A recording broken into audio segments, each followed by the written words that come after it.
इस वीडियो में हम आज 9th क्लास में जो हमारे वार्षिक परीक्षा होनी है 2022 में, उसके लिए कुछ महत्वपूर्ण प्रश्नों के लेकर आए हैं। और जो मैं प्रश्न यहाँ पर आपको बता रहा हूँ, लगभग उससे मिलते जुलते प्रश्न आपको पेपर में मिलेंगे। आप इनका अभ्यास अच्छी तरह से करें, इस प्रकार के सवालों का अभ्यास अच्छी तरीके से करें, जिससे आप गणित में अच्छे अंक प्राप्त कर सकते हैं। प्रारंभ करते हैं हम बहुपद से। बहुपद से के वाले से स्टार्टिंग करेंगे और आगे लास्ट तक लेके चले जाएंगे सर्वसमीका वगैरह का प्रयोग करते हुए। जैसे हमसे पूछा जाए कि x की घात 4 5 माइनस x की घात 4 प्लस 3, ये हमें px दे रहा हुआ है और इसकी घात पूछी गई है। हमसे पूछा गया इसकी घात क्या होगी। घात निकालने के लिए क्या करते हैं, जो सबसे बड़ी घात होती है, बहुपद में धनात्मक घात होनी आवश्यक है। अगर किसी भी समीकरण कोई दे रखी है हमें और उसमें ऋणात्मक घात है या परिमेय के रूप में है, तो वो बहुपद नहीं कहलाएगा। तो हम क्या देखेंगे, पहले तो हम यही चेक करेंगे बहुपद है या नहीं है, यानी ये घात हमारी करनी के रूप में नहीं होनी चाहिए और माइनस में नहीं होनी चाहिए। सारी घातें प्लस में हैं, तो सबसे बड़ी घात हमारी है 5, तो इसकी बहुपद की घात क्या हो जाएगी, बहुपद की घात 5 हो जाएगी, घात 5 होगी। इस प्रकार के क्वेश्चन आपको देखने के लिए मिल सकते हैं। जैसे कभी कभी हमें इसका हल पूछ लेता है कि भी हम हल क्या होगा। हमें दे दिया, एक बहुपद दिया है 2x² प्लस kx का हल x प्लस 1 है, तब k का मान बताना है, k का मान हमें ज्ञात करना है। इस प्रकार के क्वेश्चनों को करने के लिए जो हमारा हल है उसको 0 के बराबर रख लेते हैं, यानी कि x प्लस 1 इक्वल टू 0। तो यहाँ से क्या मिलेगा, x बराबर -1। x बराबर -1 बहुपद में रखने पर ये px मान लेते हैं इसे कि x बराबर -1 बहुपद px में रखने पर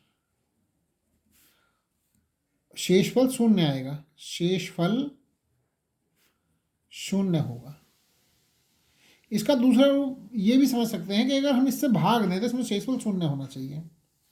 अब -1 रखेंगे तो क्या आएगा, 2 इंटू -1 की power 2 plus k into -1 equal to 0। इसका मतलब 2 माइनस k इक्वल टू 0। यहाँ से मिला k इक्वल टू 2, k का मान 2 हो जाता है। इस प्रकार के सवाल भी आपको पेपर में आ सकते हैं।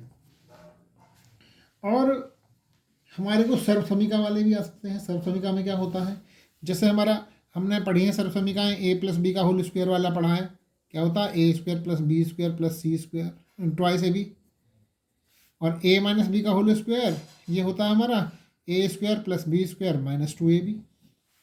और तीसरी एक सर्वसमीका हमारी ये है जो महत्वपूर्ण है, a प्लस बी और a माइनस बी। एक बार जोड़ के लिख देते हैं, एक बार घटा कर लिख देते हैं। हमसे सवाल में पूछ लिया गया 299 की घात 2 माइनस 298 की घात 2, इसका मान सर्वसमीका के आधार पर ज्ञात करो।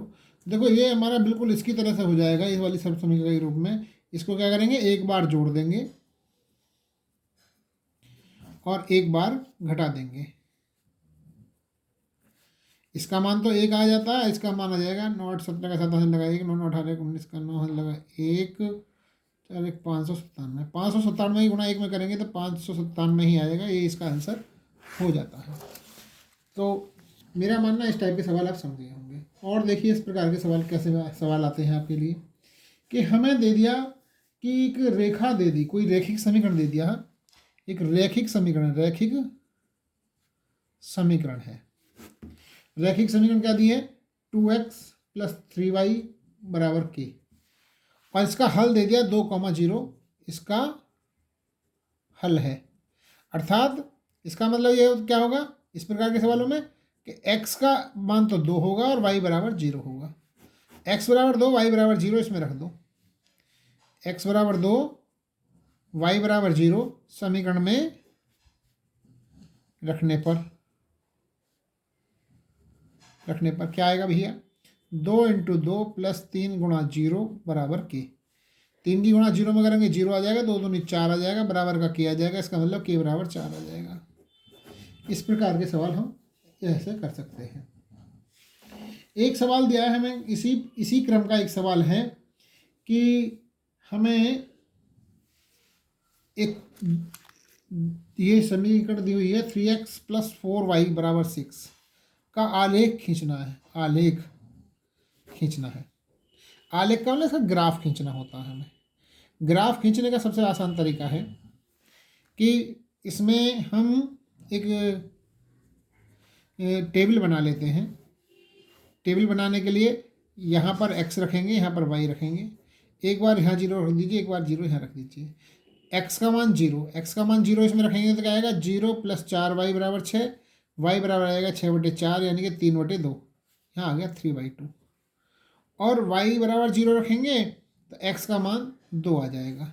अब इसे हम ग्राफ पर बनाते हैं। ग्राफ पे हम जो हमारी ग्राफ कॉपी होती है उस पर बना सकते हैं, या इस पर हम बराबर बराबर दूरी पर निशान लगा कर भी बना सकते हैं। यहाँ 0 0 हो जाएगा, यहाँ पर बराबर बराबर दूरी पर निशान लगा लेंगे।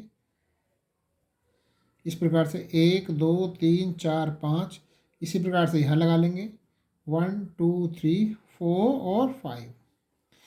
x बराबर 0 कहाँ होगा, इस वाली लाइन पर x का मान 0 होगा और y का मान 3/2 यानी कि 1.5 का मतलब 1 और आधा, यहाँ पर ये वाला पॉइंट हो जाएगा हमारा।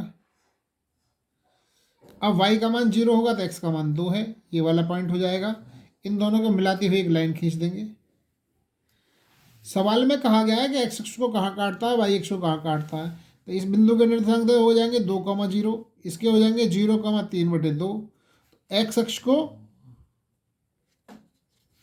2, 0 पर, व y अक्ष को 0, 3/2 पर काटता है।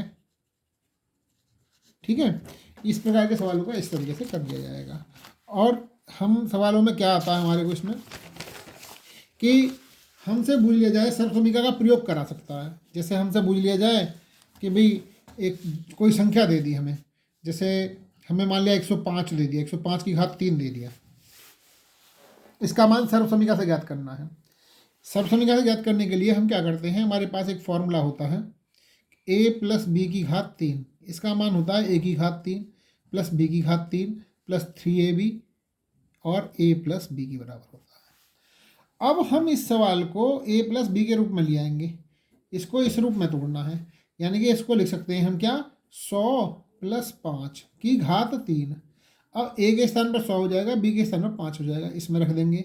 तो 100 की घात 3 + 5 की घात 3 + 3 × 100 × 5 × 105। इसको और सॉल्व करेंगे, 1 2 3 4 5 6 0 हो जाएंगी, चूँकि घात 3 है, प्लस 5 पंजे 25 पंजे 125 हो जाता है, प्लस 5 दिया 15, 100 हो जाएगा, ये गुणा 105 हो जाएगा। और सॉल्व करेंगे इसे, 125 प्लस 1500 की गुणा इसमें करेंगे, 2 0 तो हमारी आएंगी और 15 पंजे 75, 15 एकम 15, इन सबको जोड़ दिया जाएगा। इन सबको जोड़ लेते हैं, 2 3 4 5 6, 125 यहाँ आ जाएगा और यहाँ पर 2 0 5 7 5 1 5 2 6 7 5 1 1। तो इसका आंसर क्या है, 1 1 5 7 6 2 5। ये हमारा आंसर हो जाएगा। ये सर्व समीकरण का प्रयोग करके हमने इस सवाल को पूर्ण कर लिया गया। तो इस प्रकार के सवालों में हमें ऐसे ही करना है। इसके बाद में हम थोड़ा और चलते हैं, एक सवाल और देख लीजिए इसमें कि हमसे पूछा गया है कि √2 का दशमलव में मान क्या होगा, प्रसार क्या होगा। ये बात ध्यान रखने की है। √2 का मान होता है 1.41, या इसका हम वर्गमूल निकालना चाहें तो निकाल सकते हैं। 2.00 करके इसके हम पेयर बना लेंगे, 1 एकम 1 आ जाता है, यहाँ पर बचेगा हमारा 1, इन दोनों को ऐड करके यहाँ लिख देते हैं, फिर 00 आ जाता है और 4 बार जाएगा, 24 चौका 96, डेसिमल लगाकर 96, इसकी गुणा करके यहाँ लिख दिया और के हमारा आ जाएगा 4, इसको जोड़कर हम यहाँ पे लिख देते हैं 28 आ जाएगा। फिर 2 जीरो उतार लेंगे और फिर हम इसमें हम 4 1 के टाइम करते हैं, 2 टाइम करेंगे ज़्यादा हो जाएगा, 1 टाइम कर देंगे 1.41। इस तरीके से हम इसका मान निकाल लेते हैं। किसी भी अंडर रूट वाली संख्या का दशमलव में प्रसार इस प्रकार से ज्ञात किया जा सकता है। अब इसी में ही हम कुछ और सवाल लेके चलते हैं। जैसे हमारा एक बात ध्यान रखने की है कि यदि कोई व्रत दिया है, उसकी एक जीवा दे दी, जीवा के द्वारा केंद्र में बना कोण परिधि में बने कोण का दोगुना होता है। ये जो कोण यदि थीटा है तो ये हमारा 2 थीटा हो जाएगा। ए बी सी यहाँ पर ओ ए पर, ये वाला थीटा है तो 2 थीटा, यानी ये 2 थीटा है तो थीटा इसका आधा हो जाएगा। हमें इस प्रकार के सवाल हमारे को पूछे जा सकते हैं कि हमें दे दिया जाए ये ओ, ये ए, ये बी, मान लिया सपोज करो हमें दे दिया 40 डिग्री और हमसे कह दें कि इसका मान ज्ञात करो सी का। अब ये 40 है तो हमारा ये कितना हो जाएगा, ये भी 40 हो जाएगा, क्योंकि ये समद्विबाहु त्रिभुज बन जाएगा। त्रिभुज ए ओ बी कैसा समद्विबाहु है। समद्विबाहु का मतलब जिसकी 2 भुजाएं समान हो। 2 भुजाएं समान है तो 2 कोण भी समान होंगे। तो कोण हमारा ए ओ बी हमारा कितना हो जाएगा, 180 माइनस 80, 100 डिग्री के हो जाएगा बराबर। क्योंकि ये दोनों 40 40 के हो गए, 40 40 के 180 त्रिभुज के तीनों कोणों का योग 180 होता है, तो ये वाला हमारा 100 बच जाएगा। तो ए सी बी कितना हो जाएगा, कोण ए सी बी जो होगा 1/2, कोण ए ओ बी यानी कि 100/2, 50 डिग्री के बराबर आ जाएगा। इस प्रकार के सवालों को हम ऐसे सॉल्व कर सकते हैं। अब चलते हैं आगे। अब हम मेंसुरेशन के कुछ इंपॉर्टेंट क्वेश्चंस लेते हैं, जिससे आपको इन्हें करने में आसानी हमारे को मिल जाएगी। मेंसुरेशन में जैसे कि हमें दे दिया है, घन घनाभ वाले सवाल होते हैं हमारे। घन घनाभ में क्या है, एक गड्ढा खोदा गया है, जैसे एक गड्ढा खोदा गया है इस प्रकार से, और इसकी लंबाई चौड़ाई और ऊंचाई हमें दे दी है। लंबाई दी है हमें 8 मीटर, ये दे दी 8 मीटर, चौड़ाई दे दी है हमें 6 मीटर और ऊंचाई दे दी है इसकी 3 मीटर, ये 3 मीटर दिया है। ये गड्ढा खोद कर मिट्टी निकलवानी है और इसका खर्च दे रखा 30 रुपये प्रति घन मीटर। व्यय जो हो रहा है इस पर 30 रुपये प्रति मीटर क्यूब पे हो रहा है हमारा खर्च, है ना। तो इसका कितना खर्च आएगा हमें ये दिखाना है। तो सबसे पहले हम इस गड्ढे का क्या निकालेंगे, आयतन, घनाभ का आयतन, ये होता है हमारा LBH के बराबर। ये आ गया 8 × 6 × 3 के बराबर आ गया। 8 6 48, ये 6 18, 18 8 144, 144 घन मीटर आ जाएगा। 1 मीटर क्यूब का व्यय 30 रुपये, 144 मीटर क्यूब का व्यय कितना हो जाएगा, 30 × 144 रुपये। इनकी गुणा कर देंगे, 0 4 × 12, 4 × 12 13, यहाँ लगा 1, 3 × 3 और 1 4, 4320 रुपये कुल इसमें खर्चा आ जाएगा। और देखते हैं इसमें किस टाइप के सवाल आते हैं। शंकु के आ जाते हैं कुछ सवाल। हालांकि मैं पहले आपको पहली वीडियो में इस बारे में सब कुछ बता चुका हूँ। अब मैं कुछ इंपॉर्टेंट क्वेश्चन ले रहा हूँ हर टाइप का, एक टाइप के। एक शंकु है हमारा, शंकु, और इसकी त्रिज्या दे दी 4 सेंटीमीटर, ये दे रखी है 4 सेंटीमीटर। तिर्यक ऊंचाई दे रखी है 5 सेंटीमीटर। इसकी ऊंचाई बूझनी है, यानी कि L का मान दे रखा है 5, R का मान दे रखा है 4, H का मान हमें ज्ञात करना है।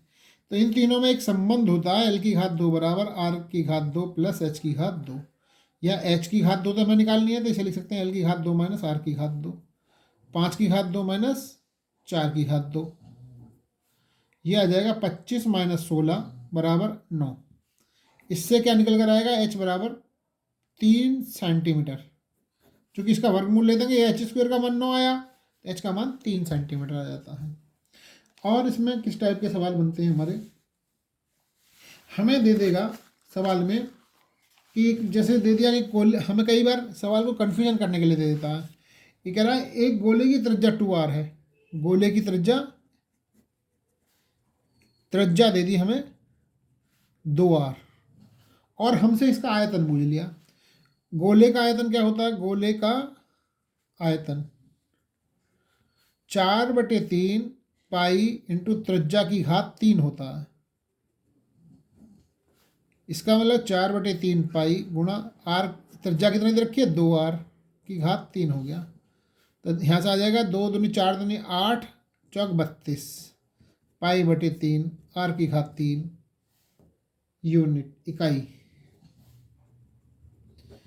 इस प्रकार से हम याद कर सकते हैं।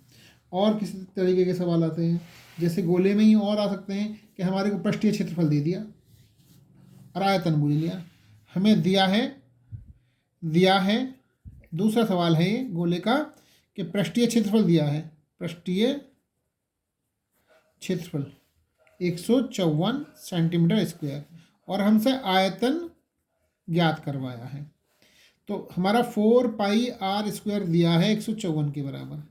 आर स्क्वायर बराबर था 154/4 गुणा 22 गुणा, शायद हमारा ऊपर पहुंच जाएगा ये इस तरीके से, 22 से इसे कट जाएगा 7 बार, आर बराबर आ जाएगा 7/2 सेंटीमीटर।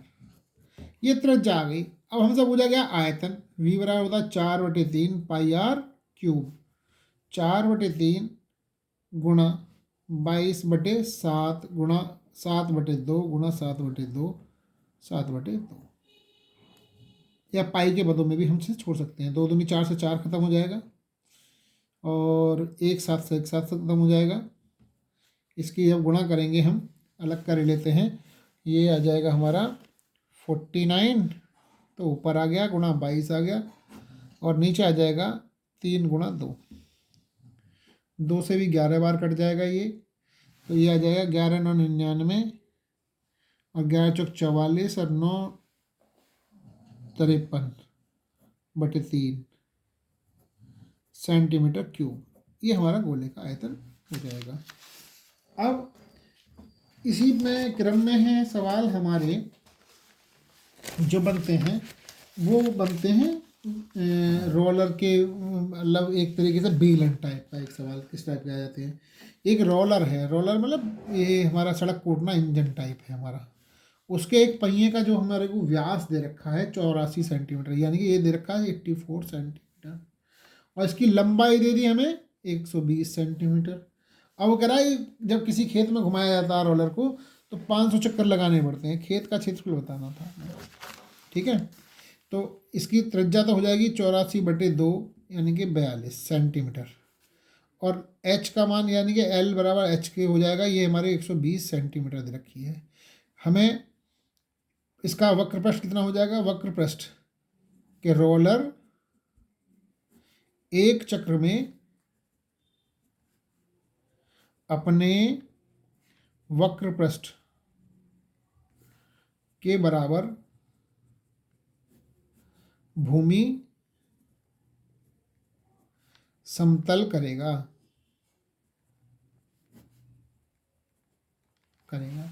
तो C बराबर हो जाएगा 2 पाई आर एच के बराबर 2 गुणा 22/7 गुणा आर का मान हमारा आ गया कितना? 42/100 मीटर में निकाल लेंगे, गुणा 120/100, 7 छिंग 42, और ये आ जाएगा 12 दूनी 6 दूनी 12, 12 दूनी 24 का 4 हाथ लगा 1, ये आ जाएगा 22 गुणा 12 बार हम 144, 1 0 हमारी कैंसिल हो जाएगी, तो हमारा ये आ जाएगा केवल इतना, और नीचे आ जाएगा 1000। 22 चौक 88, 22 चौक 88 और 8 96, 9 22 एकम 22, और 9 31/1000। ये आया एक चक्र में 3.168 मीटर स्क्वायर। अब उसने काटे कितने? 500 चक्कर। कुल कितने चक्कर लगते हैं? कुल चक्कर दे रखे हैं 500। तो कुल क्षेत्रफल कितना हो जाएगा भूमि का? कुल क्षेत्रफल 500 गुणा 3.168, या इसका मतलब हो जाएगा ये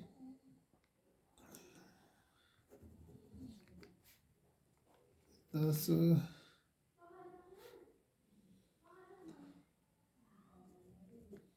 8 और 3 जीरो हमारी इधर आ जाएंगे, 1 2 3 मीटर स्क्वायर, ये हमारा आ जाएगा आंसर। इतने मीटर स्क्वायर भूमि को समतल कर लेगा। अब एक त्रिभुज का क्षेत्रफल वाला सवाल इसमें और देख लेते हैं, बाकी कुछ सवाल और देख लेंगे नेक्स्ट वीडियो में। हमारे को एक दिया है सवाल में कि एक त्रिभुज की भुजाओं का अनुपात दिया है, त्रिभुज की भुजाओं का अनुपात ये दिया 12:17:25 और परिमाप दिया है 540 सेंटीमीटर के बराबर, 540 सेंटीमीटर के बराबर दिया है। क्षेत्रफल हमें ज्ञात करना है, क्षेत्रफल ज्ञात करना है। तो क्या करेंगे, मान लेते हैं a बराबर हो जाएगा 12x, b बराबर हो जाएगा 17x और c बराबर हो जाएगा 25x। इन तीनों को ऐड करेंगे, 12 17 7 और 2 9 और 5 5 और 2 7 7 14 का 4 हाथ लगा 1 2 2 4 और 1 5 54, x बराबर दे रखा 540 के, x बराबर हो जाएगा 10। तो त्रिभुज की भुजाएं हमारे को ज्ञात हो जाएंगी। त्रिभुज की भुजाएं ये हो जाएंगी a बराबर 12 गुणा 10 120 सेंटीमीटर, b बराबर 17 गुणा 10 170 सेंटीमीटर और c बराबर 25 गुणा 10 250 सेंटीमीटर। अब हमें त्रिभुज का क्षेत्रफल हीरोज फार्मूला लगा देंगे। हीरोज फार्मूला हमारा होता है delta equal to under root of s into S minus A S minus B S minus C के बराबर, और s क्या होता है, अर्ध परिमाप। परिमाप दे रखा है 540, तो s का मान हो जाएगा 540/2, 2 दूनी 4 2 सत्ते 14 और 0 270 इसमें रख देंगे। Under root of 270 into 270 minus 120, 270 minus 170 और 270 माइनस 250। इसको जब सॉल्व करेंगे तो ये आता है हमारा अंडर रूट ऑफ 270 इंटू, यहाँ से सब्सट्रैक्ट करेंगे तो 150 बचेगा, और यहाँ से सॉल्व करेंगे तो 100 बचेगा, और यहाँ से सॉल्व करेंगे तो 20 बचेगा। अब इनके फैक्टर कर लेते हैं, 1 2 3 4 5 जीरो हैं तो 4 जीरो तो हमारी बाहर आई जाएंगी, 100 बाहर आ जाएगा। अंदर बचेगा 27 गुणा 15 गुणा 1 2 जीरो बाहर चलेगी इसकी, तो यहाँ पे बचा हमारा 20 बच रहा है।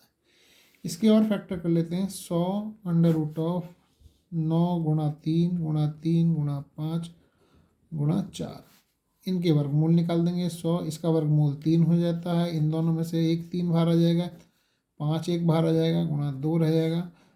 ये 5 दूनी 10 30 30 या 90 इतने सेंटीमीटर स्क्वायर, यानी कि 9000 सेंटीमीटर स्क्वायर इसका त्रिभुज का क्षेत्रफल हो जाता है।